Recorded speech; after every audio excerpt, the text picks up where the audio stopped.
Provinciale lobby voor de oorlis van een aquaduct in de A6 onder het Skasterien smiedt nog geen meerderheid op in de Tweede Kamer. Regeringspartijen VVD en PvdA bleven bij het plan om de rijksbijdrage van 50 miljoen euro te schrossen. De kans is dus liets dat het plan teruggaat. Er wordt 20,5 miljoen euro extra in de Frieske natuur stutsen. Dat gebeurt nog dit jaar. Het gaat om 5 bestaande projecten waarvan de treien net trotdriegen te gaan terug bezuinigings. Maar nou het Rijk 112 miljoen euro extra te verdelen had door de provincies, binnen de plannen weer uit de kast hellen. Onbekenden had vannacht onder de boerenstreek in Appelskeer bezocht een geldautomaat op te blazen.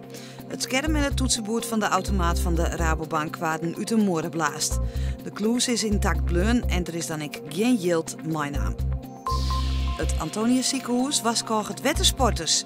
De wettertemperatuur is nog gevaarlijk leeg. Wat in het wetter valt, rint de grote kans in kwarte tijd onder kwallen te rijden.